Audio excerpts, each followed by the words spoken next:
ఆయన వాగ్దాటి,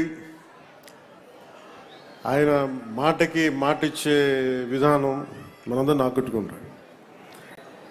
సో వారి ఆధ్వర్యంలో ఇది నడుస్తున్నందుకు నాకు చాలా ఆనందంగా ఉంది. అలాగే ఎక్కడో హర్యానా నుంచి ఆవిడ తెలుగు మాట్లాడుతుంటే మన కలెక్టర్ గారు డాక్టర్ శ్రీమతి కృతికా శుక్లాజీ ఆవిడ తెలుగు మాట్లాడుతుంటే మీరు ఇక్కడ పుట్టారని అడిగారంటే నేను అనుకున్నాను ఈ పక్క గుంటూరు విజయవాడ లేదు మాది హర్యానా అని చెప్పి. అంటే ఎక్కడో హర్యానా నుంచి వచ్చి మన మాతృభాషని మనం నేర్చుకోవడానికి ఇబ్బంది పడతామంటే మన మాతృభాష నేర్చుకొని పిల్లలు ఏం ఎక్స్ప్లెయిన్ చేస్తారో దాన్ని ఇంకా మరింతగా వివరించి ఆవిడ చెప్పడం నిజంగా నాకు చాలా ఆనందం అనిపించింది. వారికి నా హృదయపూర్వక ధన్యవాదాలు.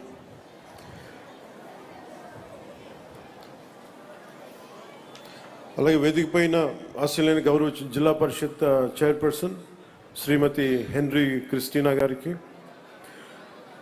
Director of intermediate education Shri Ranjit Basha గారికి, పాఠశాల ప్రధానోపాధ్యాయురాలు శ్రీమతి కె రత్నజ్యోతి గారికి, పాఠశాల కమిటీ అధ్యక్షురాలు శ్రీమతి పి ధనలక్ష్మి గారికి, అలాగే ఇక్కడికి కార్యక్రమానికి వచ్చేసిన కూటమి నాయకులు షేక్ రఫానీ గారికి, municipal chairman, market yard chairman Karimulla గారికి, బీజేపీ నాయకులు మల్లెల శివనాగేశ్వరరావు గారికి, రంజిత్ గారికి, జేఎస్పీ నాయకులు గాదే వెంకటేశ్వర గారికి, రాజా రమేష్ గారికి, చరణ్ తేజ గారికి, షేక్ మునీర్ హసన్ గారికి నా హృదయపూర్వక నమస్కారం. అలాగే కిలారి రోసే గారికి కూడా నా హృదయపూర్వక నమస్కారాలు.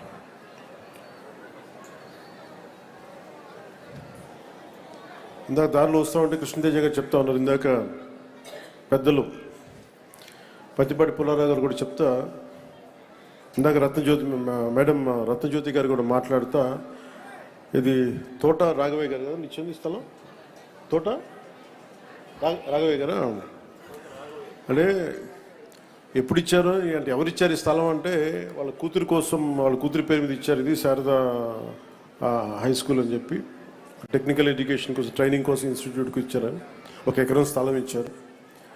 అంటే ఇదివరకు స్థలాలు ఇచ్చేవాళ్ళు పెద్దలు, ఇప్పుడు ఉన్న స్థలాలు లాక్కున్నారు చాలామంది.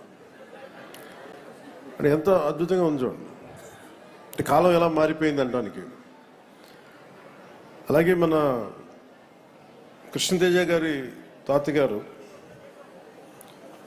వారు చాలా 100 కోట్ల విలువైన ఈ స్థలాల్ని మన ప్రజల అవసరాలకి ఇచ్చేయడం చాలా చాలా చాలా గొప్పగా అనిపించింది. అదేంటి గడియార స్తంభం ఇందాక వస్తామంటే మైలవరపు గుండయ్య చౌక్ అని ఒక గడియార స్తంభం చిలకలూరిపేట సెంటర్లో కనిపిస్తే అది ఎవరో కాదు, మన కృష్ణతేజ గారి తాతగారు ఆయన పేరు మీద ఉందంటే ఒకళ్ళు చౌక్ పెట్టాలి అంటే వాళ్ళు ఎంత సేవ చేసి ఉండాలి. సో అందుకని మనస్ఫూర్తిగా వారికి కూడా ఆ పెద్దలకు కూడా వారి దీవెనలు మనందరికీ ఉండాలని మనస్ఫూర్తిగా కోరుకుంటూ, ఇది లోకేష్ గారు ప్రారంభించిన ఈ పేరెంట్ టీచర్స్ మీటింగ్ చాలా చాలా కీలకమైంది. దీని విలువ మనం ఏముంది పిల్లలు స్కూల్కి పంపించేస్తాం, ఏదో చదువులు చెప్తారనే కంటే అసలు మా వాడు ఏం చేస్తున్నాడు, మా పిల్లలు ఏం చేస్తున్నారు, ఎలా చదువుతున్నారు, ఇది చెప్పడానికి అడగడానికి పేరెంట్స్ను కాంట్రిబ్యూషన్ చాలా అవసరం, పార్టిసిపేషన్. అంటే పిల్లలు ఎలా ఉన్నారు, ఏం చేస్తున్నారు అడగడానికి మనకి ఎవరికి వాళ్ళకి చాలా కష్టంగా ఉండిపోతుంది, ఏం అడుగుతామని. అలాంటి దాంట్లో ఒక ఇనిషియేటివ్ తీసుకొని లోకేష్ గారు చేయటం నిజంగా చాలా చాలా మనస్ఫూర్తిగా వారిని చాలా మనస్ఫూర్తిగా అభినందించాలి. ఇదే కేరళ నిన్న కృష్ణతేజ గారితో మాట్లాడుతూ ఉంటే కేరళలో ఈ మెగా అంటే టీచర్స్ పేరెంట్స్ సంఘం చాలా బలమైంది.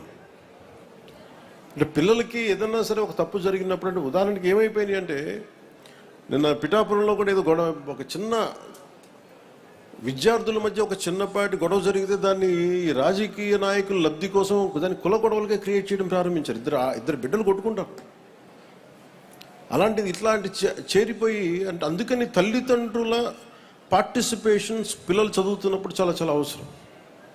ఇదే కేరళలో అయితే మా అబ్బాయిని స్కూల్కి పంపిస్తున్నాం, దేనివల్ల మా వాడు చదవట్లేదు, సంఘం చాలా బలమైంది అక్కడ. సో ఆ తరహాలో ఇక్కడికి లోకేష్ గారు ఈ teachers mega parent teachers meeting కోసం తల్లిదండ్రుల్ని పిల్లల భవిష్యత్తులో భాగస్వామ్యం చేయటం, జస్ట్ చదువులు డబ్బులు కట్టి స్కూల్కి పంపించేయడం కాకుండా వీరు ఎలాంటి ఉన్నారని చెప్పడానికి నిజంగా ఇది ఒక చాలా కీలకమైన మార్పు ఇది ఎడ్యుకేషన్.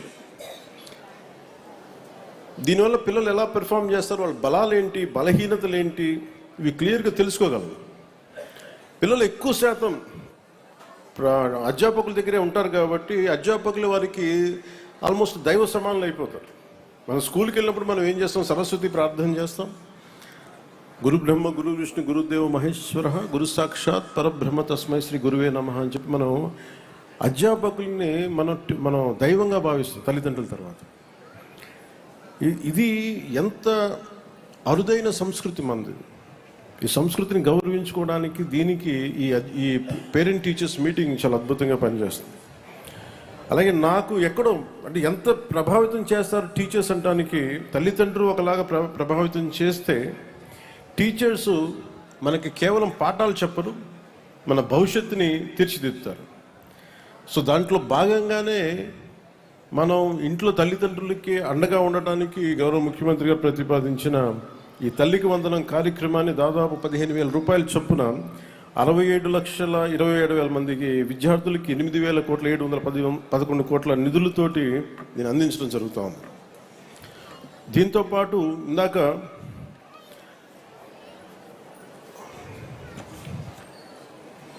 సైన్స్ ఎగ్జిబిషన్ ఇవన్నీ చూస్తూ ఉంటే ఎగ్జిబిట్స్ చూశాను. అంటే విద్యార్థులు అదిగించి నేను నేర్చుకుంది, ఒక సైన్స్ ఎగ్జిబిషన్ జరుగుతూ ఉంటే మిస్ జుబేదా, మిస్ రెహానా వీళ్ళు ఫిజిక్స్కి సంబంధించిన ఒక ఫైర్ అలారం ఎలా పనిచేస్తాయి, అలాగే ఒక డైనమో ద్వారా విద్యుత్ ఉత్పత్తి ఎలా జరుగుతుంది, ఇవన్నీ చాలా గొప్పగా వివరించారు. వీళ్ళని అబ్దుల్ కలాం గారిలా ఊహించుకోండి. మన చిన్నపాటి చిలకలూరుపేటలో పిల్లలు ఇలా చదివి ఈ రోజున చాలా అద్భుతమైన మేధస్సు చూపించారు, జుబేదా కానీ రిహానా కానీ. వీళ్ళని రేపొద్దున పిల్లలు చదువుకున్నారు, కాలేజ్ అయిపోయింది, అలా కాకుండా ఈరోజు ఉన్న వీళ్ళ లేటెంట్ టాలెంట్, నిర్లిప్తంగా నిగూఢంగా ఉన్న ఈ శక్తిని, ఈ వైజ్ఞానికమైన మేధస్సు ఉన్న ఈ పసి మనసులు టెండర్ బ్రెయిన్స్ని మనం నర్చర్ చేయగలిగితే ఇది దేశానికి ఎంత ఉపయోగపడుతుందో మనం ఊహించుకోగలం. ఇది తల్లిదండ్రులు కూడా అధ్యాపకులు చెప్పాలి. ఎందుకంటే ఈ స్కూల్ నుంచి 10th తర్వాత వెళ్ళిపోతారు. 10వ తరగతి నుంచి వెళ్ళిపోయిన తర్వాత వీళ్ళందరూ కూడా వారి ఒక ఆడపిల్ల అవగాహన ఏమనిపిస్తారంటే పెళ్లి చేసి అవి పంపించేద్దాం. అలా కాకుండా ఆడపిల్లల్ని కనుక నిజంగా తీర్చిదిద్దగలిగితే ఒక్కొక్కళ్ళు ఎంత అద్భుతమైన మహోన్నతమైన శక్తి ఉంటుంది అనేది చాలా చిన్న వయసులో జుబేదా, రిహానా ఇది తెలియజేశారు. అలాగే రెస్పిరేటరీ సిస్టమ్ గురించి మిస్ నయోమి 10వ తరగతి చాలా అద్భుతంగా వివరించారు. దానికి గోరంట్ల గోరంట్ల వాసు గారు పంపించింది ఈ పరికరాలు చాలా ఉపయోగపడి చెప్తాం, వారికి నా ధన్యవాదాలు. అలాగే మిస్ పి శృతి 10th క్లాస్ ఈ కుట్లు అల్లికల గురించి ఇది, అలాగే రత్నకుమార్ ఆర్ట్ అండ్ స్కిల్ గురించి చెప్పారు. ఇది నేను చాలా సందర్భాల్లో ఇది national education NEP national education పాలసీలో ప్రధానమంత్రి గారి ఆధ్వర్యంలో 2014 తర్వాత ఇది ఏర్పడిన తర్వాత ప్రభుత్వం విద్యార్థులకి ఈ ఏదైనా స్కిల్ ఓరియంటెడ్ కూడా నేర్పించిన అపార్ట్ ఫ్రమ్ ఎడ్యుకేషన్ చాలా సందర్భాల్లో నేను ప్రస్తావించాను. సో దీంట్లో భాగంగానే దీనికి వ్యక్తిగతంగా నేను కూడా దీనికి కొన్ని సూచనలు చేయడం జరిగింది. అందుకని ఈ రోజున మనకి ఈ కుట్లు కానీ అల్లికలు కానీ ఒక ఎబిలిటీ ఒక నేర్చుకునే ఒక వృత్తి మీద ఒక కెపాసిటీ బిల్డ్ చేసేలాగా ఈ కోర్సుని ఇక్కడ డెమాన్స్ట్రేట్ చేశారు. వారికి కూడా ఆ టీచర్స్ కూడా నా అభినందనలు తెలియజేస్తాను. అలాగే ఈ రోజున రెస్పాన్స్ డివైజెస్ రాష్ట్ర వ్యాప్తంగా ఒక ప్రైవేట్ ప్రాజెక్ట్ కింద లాంచ్ చేశారు. ఆ సబ్జెక్ట్కి సంబంధించిన వీడియోస్ చూసాక క్వశ్చన్స్ అడగడం జరిగింది. దానికి స్టూడెంట్స్ క్లిక్కర్స్ ద్వారా సమాధానం చెప్పడం, హౌ మన సైంటిఫిక్ మన టెక్నాలజీ ఎలా ప్రభావితం చేస్తుంది ఎడ్యుకేషన్ని కూడా నాకు చాలా బలంగా వివరించారు. అలాగే నా దృష్టికి పట్టుకొచ్చింది ఏంటి అంటే, ఇక్కడ నీ పేరేంటమ్మా? జాస్మిన్ కదా. జాస్మిన్ ఇందాక చెప్తుంది ఏంటంటే, మాకు స్కూల్కి గ్రౌండ్ సరిపోవట్లేదు, గ్రౌండ్ లేదు అసలు. ఇంతమంది పిల్లలకి దాదాపు 1600 మంది ఉండేవాళ్ళు. పుల్లారావు గారు కూర్చో చెప్తే ఇప్పుడు 800 మంది పిల్లలు ఉన్నారు, 800 పైచులకే ఉన్నారని చెప్తా ఉంటే అసలు ఇంతమంది పిల్లలు ఆడుకోవడానికి స్థలం లేదు, సరిపోదు. అలాగే లైబ్రరీ చూశాను. సో దీనికి నేను ఎడ్యుకేషన్ మన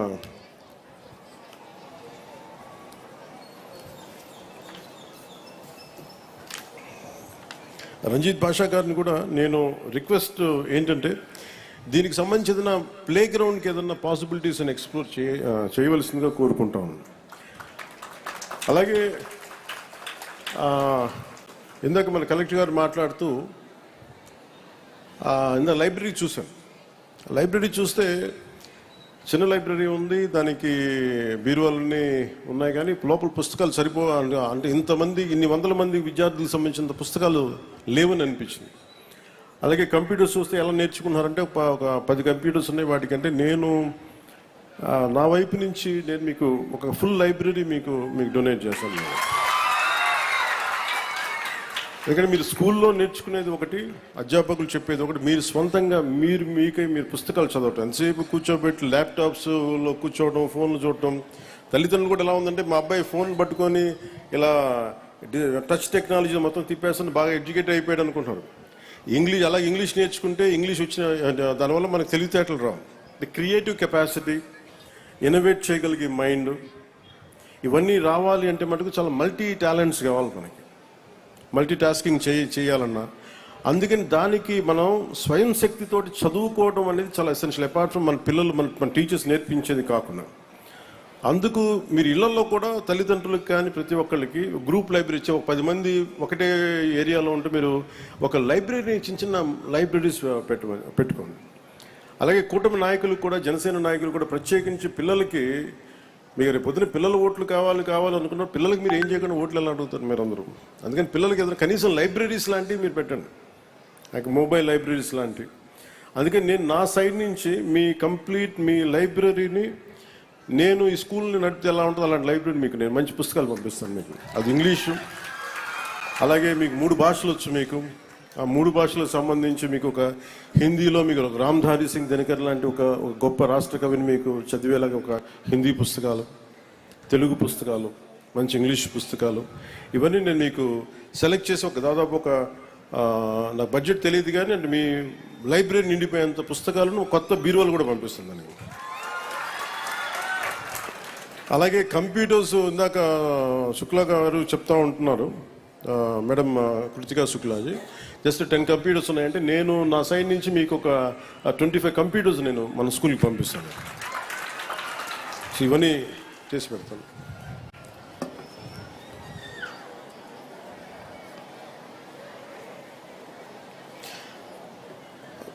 యాస్మిన్ గారు ఇందాక మీరు మార్షల్ ఆర్ట్స్ నేర్పించింది ఎవరమ్మా?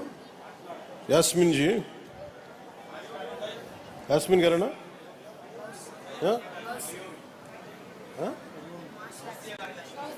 కాదు గౌసియా. ఇందాక పిల్లలకి మార్షల్ ఆర్ట్స్ చేశారు గౌసియా గారు.